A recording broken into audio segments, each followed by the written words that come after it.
Hello friends, welcome back to my channel.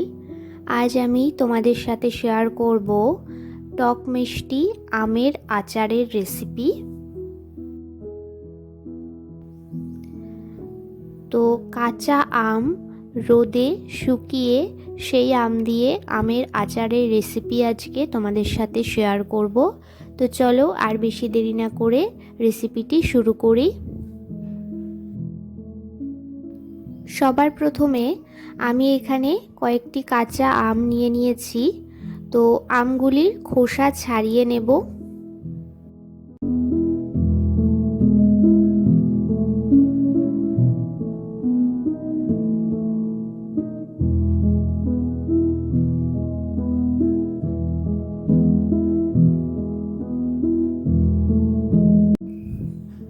তো প্রতিটা আমেরই ভালোভাবে খোসা ছাড়িয়ে এইভাবে টুকরো টুকরো করে পাতলা পাতলা করে কেটে নিতে হবে।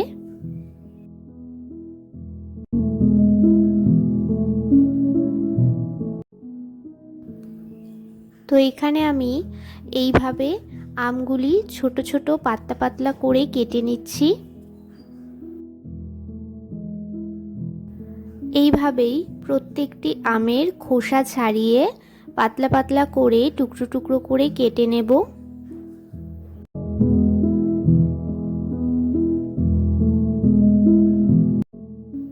তো এখানে আমার প্রত্যেকটি আমের খোসা ছাড়িয়ে টুকরো টুকরো করে কেটে নেওয়া হয়ে গেছে। এবার এগুলিকে পরিষ্কার করে জল পাল্টে পাল্টে 2-3 বার ধুয়ে নেব।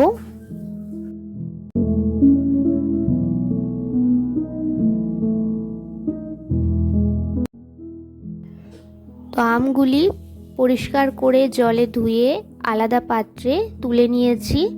এবার আমের মধ্যে পরিমাণ মতো নুন আর 1 চামচের মতো হলুদ গুঁড়ো দিয়ে আমগুলো ভালোভাবে মেখে নেব।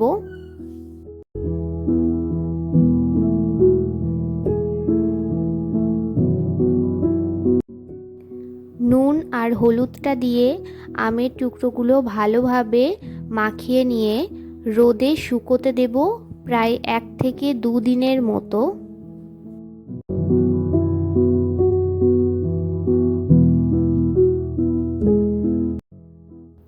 তো আমগুলো ভালোভাবে রোদে 1 থেকে 2 দিনের মতো শুকিয়ে নিয়েছি। এবার আমের আচারের রেসিপিটা শুরু করব। আচার বানানোর জন্য এখানে আমি গ্যাসে একটি পাত্র বসিয়ে দিয়েছি। তো এই কড়াইটা কিছুটা গরম হয়ে গেলে এর মধ্যে 3 থেকে 4 চামচের মতো সর্ষের তেল গরম করে নেব। তেলটা কিছুটা গরম হয়ে গেলে এর মধ্যে দিয়ে দেব 5 ফোড়ন আর একটি শুকনো লঙ্কা। তোমরা চাইলে এখানে তেজপাতাও ব্যবহার করতে পারো। এবার 5 ফোড়নটা হালকা একটু ভেজে এর মধ্যে দিয়ে দেব রোদে শুকিয়ে রাখা আমের টুকরোগুলো। এখানে আমি কিছু আম 2 দিন মতো রোদে শুকিয়ে নিয়েছি, যেগুলো একটু বেশি শুকিয়ে গেছে। আর কিছু আম আমি 1 দিন রোদে রেখেছিলাম। তো এই দুটো আমি একসাথে মিক্স করে এর মধ্যে দিয়ে দিচ্ছি। তো রোদে শুকিয়ে রাখা আমগুলো কড়াইতে দিয়ে ভালোভাবে নাড়াচাড়া করে একটু ভেজে নেব।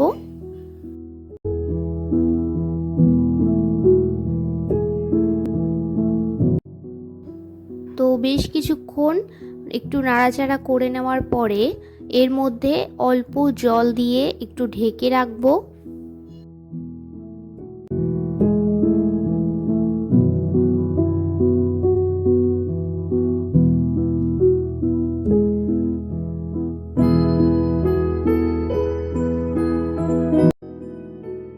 প্রায় 5 থেকে 7 মিনিটের মতো গ্যাসের ফ্লেমটা মিডিয়ামে রেখে আমটা কিছুক্ষণ জলে ফুটিয়ে নিয়েছি। তো বেশ কিছুক্ষণ জলে আমগুলো ফুটিয়ে নেওয়ার পর এখানে আমগুলো কিছুটা নরম হয়ে এসছে। এবার এর মধ্যে আমি দিয়ে দেব আখের গুড়। পরিমাণ মতো আমি এখানে গুড়টা দিয়ে দিচ্ছি।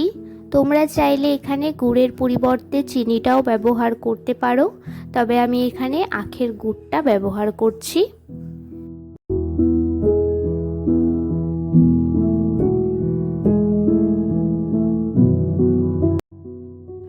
তো গুড়টা দিয়ে ভালোভাবে একটু নাড়াচাড়া করে অল্প একটু জল দিয়ে দেব, যাতে গুড়টা ভালোভাবে এর সাথে মিশে যেতে পারে।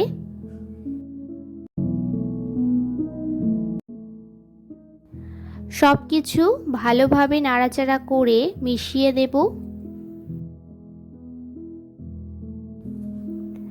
গ্যাসের ফ্লেমটা মিডিয়ামে রেখে এইভাবে একটু পরপর ঢেকে দিতে হবে, আর একটু পরপর ঢাকনাটা তুলে একটু নাড়াচাড়া করে দিতে হবে।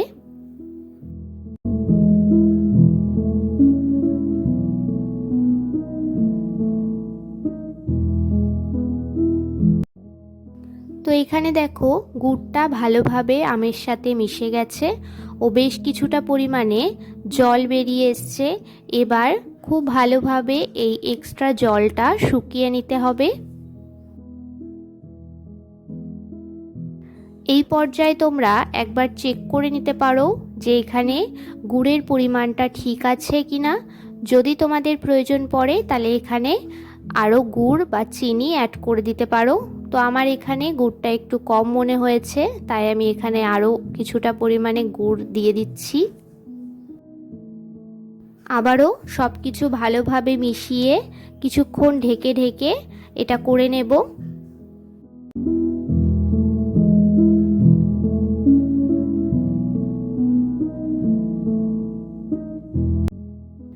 তো এখানে গুড়ের থেকে যে এক্সট্রা জলটা বেরিয়েছিল সেটা বেশ কিছুটা পরিমাণে শুকিয়ে এসছে, আর গুড়টা ভালোভাবে আমের সাথে মিশে গেছে।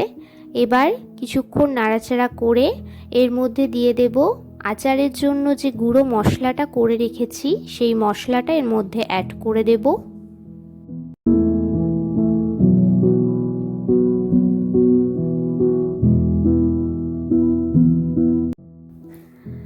তো এই মশলাটা তোমরা বাড়িতে খুব সহজেই বানিয়ে ফেলতে পারবে।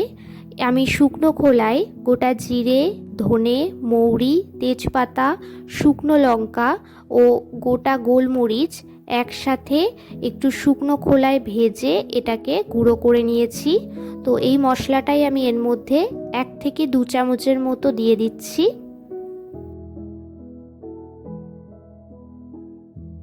মশলাটা দিয়ে আরও বেশ কিছুক্ষণ ভালোভাবে একটু ফুটিয়ে আচারটা নামিয়ে নেব। আচারটা অতিরিক্ত শুকনো করার দরকার নেই, কারণ এটা যখন ঠান্ডা হয়ে আসবে গুড় ব্যবহার করার কারণে এটা আস্তে আস্তে অনেকটাই টেনে আসবে এবং গাঢ় হয়ে আসবে। অতএব আচারটা তোমরা এইভাবেই নামিয়ে নিতে পারো।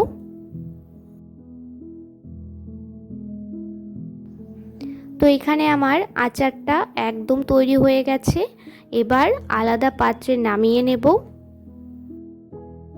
তো এই আচারটা তোমরা যে কোনো এয়ারটাইট কন্টেনারে ভরে স্টোর করে রাখতে পারো।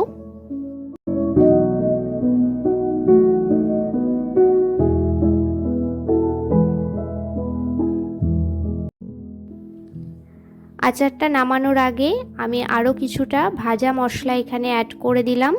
এবার আচারটা নামিয়ে নেব।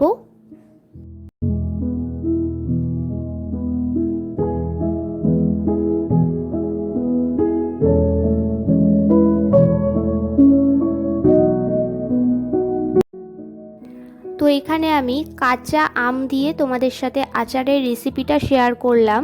তোমরা যদি পাকা আম দিয়ে কোনো রেসিপি দেখতে চাও তাহলে অবশ্যই আমাকে কমেন্টে জানিও, আমি তোমাদের সাথে শেয়ার করব। তো কাঁচা আমের টক মিষ্টি আচারের রেসিপিটা তোমাদের কেমন লাগলো আমাকে অবশ্যই কমেন্টে জানিও। যদি ভালো লেগে থাকে তাহলে একটি লাইক করে দিও। আমার চ্যানেলে নতুন হয়ে থাকলে চ্যানেলটি সাবস্ক্রাইব করে পাশে থেকো। দেখা হচ্ছে নতুন কোনো ভিডিওতে।